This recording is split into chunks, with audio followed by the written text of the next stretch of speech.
So, as we know, Kshama is running an independent campaign against incumbent Democrat Adam Smith out in Washington State's ninth District. And you tweeted this out a few days back. Police have arrested 3 peaceful anti-genocide activists from Workers Strike Back, your organization, at Democrat Adam Smith's town hall just for chanting.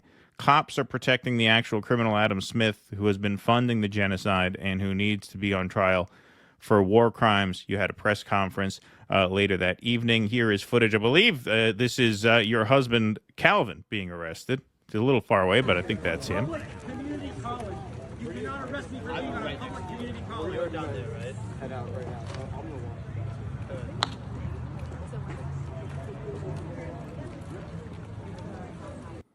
And here's a local write-up. 3 demonstrators arrested at Representative Adam Smith Town Hall. 3 people were arrested and jailed following a protest at a town hall hosted by Washington State Representative Adam Smith. According to Renton Police, 9 protesters took over the stage during the event and began chanting. People attending the town hall left the room during the demonstration.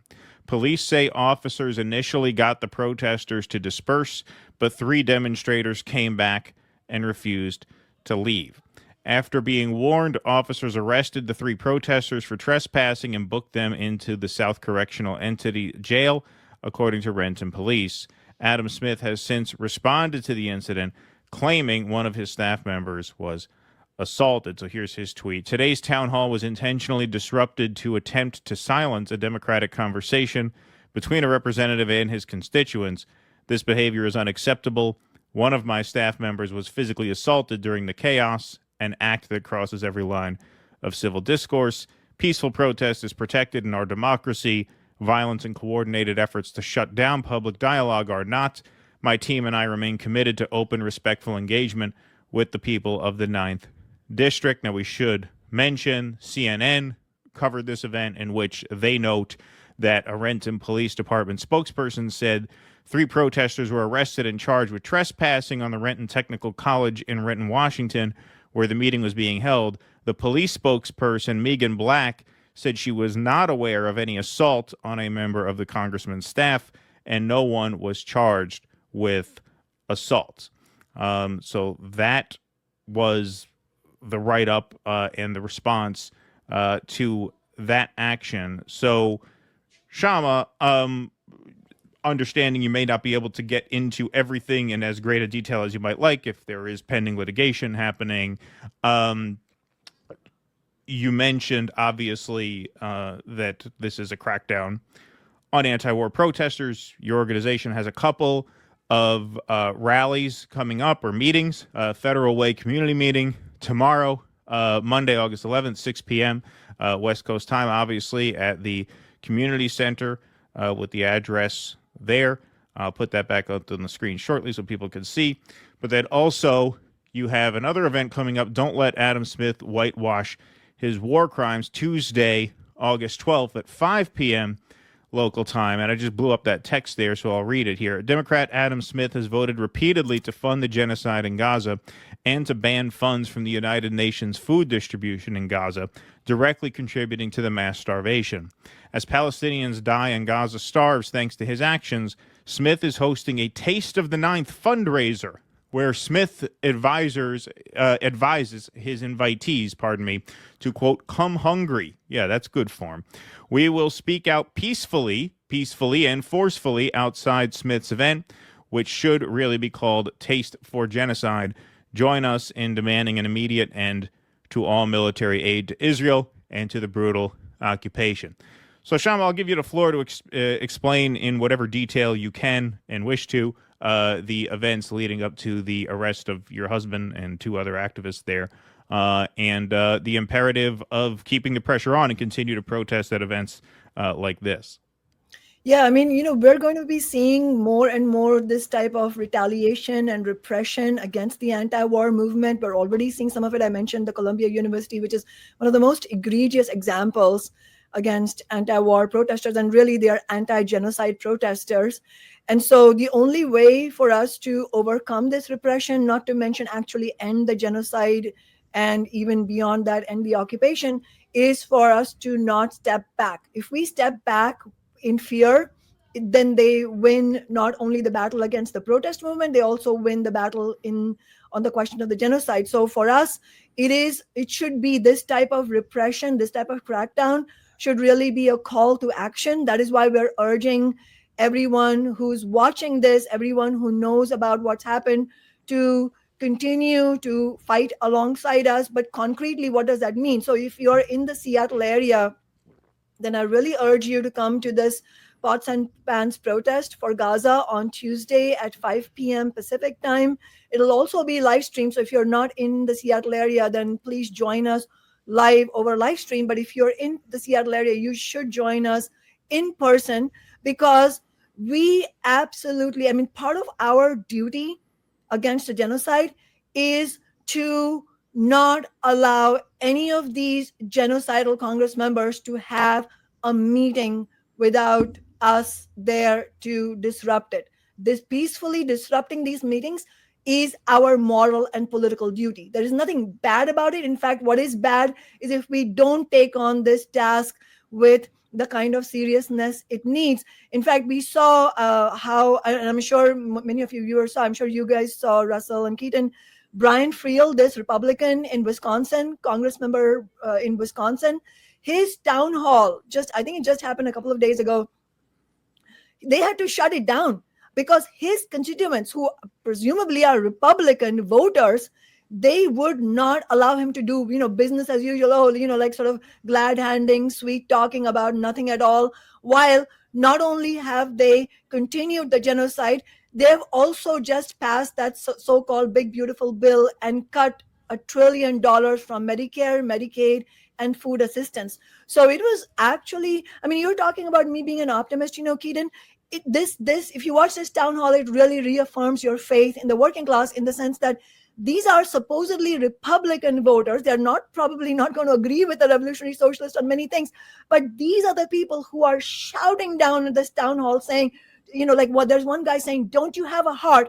Don't you have a heart? Don't you have a heart? And that's about the genocide. And they just brush him aside. And then the Congress member's aide calls on this other lady, says, oh, let him, whatever, forget about this guy. Let's ask this nice looking lady here. And then she says, I want an answer to that guy's question. And furthermore, I want to ask you, how are you sleeping at night when you are not only responsible for the deaths of babies in Gaza, but also what about the babies from whom you have taken food assistance right here in Wisconsin? So, and after that, they were booing him. And it was just absolutely phenomenal to watch. I mean, I felt so proud of these people, working people who were there in this town hall, who, they shut down the town hall, but even as they were shutting down, this guy, this fucking shameful guy, Congress member, he's saying, oh, thank you all for being here. Good to see you all. And they're all booing him. He's saying, thank you all for being here. I'm here every Tuesday. Boo, boo, boo. Like completely shaming him. That's the kind of naming and shaming we need to do. It is our moral duty to do that. And I completely disagree with this dishonest characterization that Adam Smith said, when we do this peaceful disruption, he calls it violence. Fuck off. That is not violence. What is violence is his votes to send weapons worth tens of billions of dollars to Gaza. I mean, talk about political gaslighting. This guy who has the blood of nearly 500,000 Palestinians on his hands, saying that the anti-genocide movement is being violent. No, we should reject this. We should go on the offensive. The anti-war movement needs to go on the offensive. And the other thing we need to remember in this movement is you cannot put your trust in the police, in the courts, in any of these institutions. These institutions exist to serve the capitalist system. They exist to prop up the spokespeople, the stenographers of capitalism, like Adam Smith. Adam Smith is nothing but a stenographer for the weapons industry, for the Zionist lobby, for the billionaire class, and ultimately for capitalism itself. And these institutions serve these people because that's the agenda they all share. And so the only way we can push back against this repression is by having a mass movement that is strong enough to end all of this. I mean, if we have a movement, this is the irony, I mean, and also the paradoxical truth is that the only way we can build a strong enough movement to push back against this repression against the peaceful protesters, is to build a movement strong enough to end the genocide itself. There's, you can't separate the two things. Yeah, the thing that also stood out to me too, the thing that also struck me is, him claiming that, one of his staffers was assaulted or whatever. It's really is a reminder, and it's a reminder that we probably don't need to remind ourselves, but that people do, because, that reminded me a lot of when Trump's DOJ announced that they were going to charge that New Jersey congresswoman for getting into a scuffle outside of the ICE center, where they showed up, said, we have a right to inspect this facility. So I get a little bit of an echo on your end, Shama. Let me see if I can take care of that on my end. I might be able to. There. Okay. Maybe it was just a volume issue. Sorry about that. Yeah, they said we have a right to inspect this place. The ICE officer says, no, you don't. Yes, we do. There's a scuffle there, and at the end of it, you could see on the tape clearly this woman was shoved from behind, and her hand went out and hit the ICE officer. Clearly not an assault. But now the DOJ is going after her. You see, the Democrats have a kind of an equally authoritarian like what they did to the Congresswoman. Streak. Right. Well, that's what I mean. Yeah, it's like an equally authoritarian streak, where if there's a scuffle, if they're dragging you off the stage and you like, well, don't, I mean, we don't have video, so I don't know exactly what happens. I don't know how much you're at liberty to discuss, but it reminds me of that they will claim that you infringed upon their rights by protesting their event using very similar language. Now, once again, in this case, it's not clear that there will be any charges. The police spokesperson said she knew of no such thing, but it does remind you that these are two very authoritarian parties when it comes to protecting their power. Yeah, I mean, that's a very good point, Keaton, that the Democratic Party also is very much inclined to use that type of authoritarian tactics when they feel under threat by the movements of the working class. In fact, if you look at throughout history, so many not only protest movements, but also labor strike actions have faced this type of police repression. Right. And not only police repression in the form of unjust arrests like just happened in Renton, but also the National Guard being deployed, literally being fired at, being shot at. I mean, we have seen all of this, and many of those attacks using the institutions to attack the strike actions, peaceful strike actions, have actually come from Democratic presidents. So Right. It's not, I mean, and look at the repression.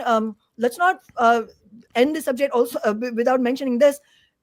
Biden actually carried out the most massive repression against the student protest movement last year than any other year since the Vietnam, anti-Vietnam War movement. Right. I mean, that takes some doing to do that. And I should also mention, Calvin Priest is the political director of our congressional campaign.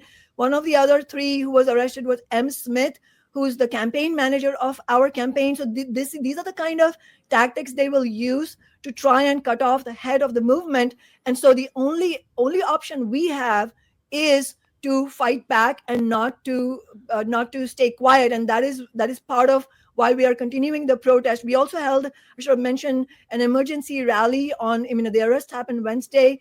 Monday, we held an emergency rally on Wednesday.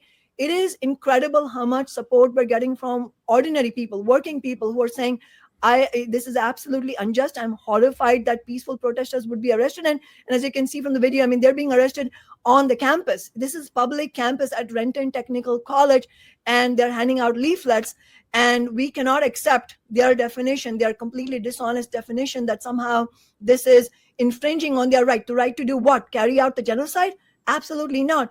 And we are, those of us who are taking risks, we are in good company, in the sense that this is what at every moment in history where the biggest victories have been won, like the ending of the Vietnam War, that was done not by people sitting safely at home and hoping it would end, but by millions of people coming out on the streets. And let's not forget also active duty soldiers rejecting the orders of their commanders. That took courage to do, and it was that ultimately that broke the back of the US ruling class, and they needed to end the war because they simply could not carry out the war any longer. Well, Kshama, you look at How we got the baby in the background. Yeah, I'm going to turn. Thanks. Um, they talk a lot, particularly you got these conservatives who really like to talk about the classical era and their admiration for it. But you look at this history of democracy, and really what you're talking about is the elite govern themselves according to certain voting democratic principles. It was never democracy. So with this country, you have this innovation of the concept of, well, everyone's going to vote, but the way they got around that was by controlling who you could vote for. Now, is it possible within this system to really vote your way out of it? Is it even feasible? Frank Zappa said something, I'm paraphrasing. He said, once democracy is no longer profitable for them, they'll take away all the scenery, they'll take away the set, and you'll see the brick wall at the back of the theater. When you look at the kind of police state that they're building with ICE, with Palantir, there's never been anything quite like this. Even if you're talking about a revolutionary movement, no revolution has ever had to fight that kind of militarized government backed by AI and a kind of pervasive police state technology that Orwell could never have even dreamed of. How do you defeat that? Obviously there have been technological innovations, and a lot of them are being deployed against the good of humanity. There's no doubt about it. And Palantir is one of the most dystopian corporations, headed by some of the most dystopian billionaires like Peter Thiel and Joe Lonsdale and Alexander Karp. But at the end of the day, no matter how demonic and technologically advanced of an evil system they have, their biggest weapon that they have against us, against humanity, is the mass of the working class being diffident, feeling like they can't do much about it. That is their biggest weapon. Once they lose that weapon, no technology in the world is going to help them. But that doesn't mean you can gloss over how difficult the fight will be. Absolutely not. In fact, what we saw in response to the Russian Revolution, and the reason I mention it because it's the only successful workers' revolution against a capitalist government, of capitalist ruling class. Just right after that happened, there was 2 years or so after that, you had over 20 armies of global capitalism, including the United States. They were called the White Army, Right. attacked the gains of the revolution, and we had to fight back. And that's where the river of blood happened. It wasn't the revolution by the workers that caused it. It was the attack, the counter-revolution, that caused the river of blood. And it's important for us to remember how difficult this will be. However, we also have to remember that if we don't fight, then there is a bigger river of blood to follow. And we're already seeing that river of blood in Gaza. We are also seeing it in Sudan. We're seeing it in so many countries. I mean, even in my home country, India, there's so many regions. I mean, we could talk all day about the rivers of blood that are flowing of innocent people across the world. And so the way I would say it is not that we should think that, it's not easy, so we shouldn't do it, or we should have some illusion that it's going to be easy, but to just recognize the reality. I mean, we have to live in the real world. I mean, one of the things Marx said was, you have to, a Marxist can only be of any help to humanity if you're going to see reality as it is, not as you wish it would be. So it is our obligation to have a sober analysis of reality as it is. And reality as it is that without the fight back, capitalism spells only doom for billions of people, for animals, for the planet. And if we do fight back, then it is going to be hard, but that is our only choice. So I would much rather be in that category where I recognize it's hard, but it will also is the only way to actually change things. And I believe that the obstacle right now, and this goes to your question also, Russell, what I'm about to say about, can you vote your way out of the system? Obviously you can't, but why are we still running an election campaign? And that it goes to this, that at this moment, the story is not that people are demoralized and what can we do? No, that is actually the wrong conclusion to draw from what we are seeing around us. The story is that tens of millions of American working people are pissed as fuck and want to fight back. And the other part of the story is that the tragedy is that the progressive establishment, and we have to call them the progressive establishment, they're not progressives, they are the progressive establishment, the labor leadership, the NGO leaders of social movements, they are all hand in glove within the system. So that's the breakthrough we need to make. We need to have a way to provide leadership for the masses who do want to fight back. And that is what we're doing. And that is the only basis on which we were able to win all 4 of our elections on the city council. That is the basis on which we were able to win untold victories that have then gone nationwide, because we went to the mass of people who do want to fight back. Please clap.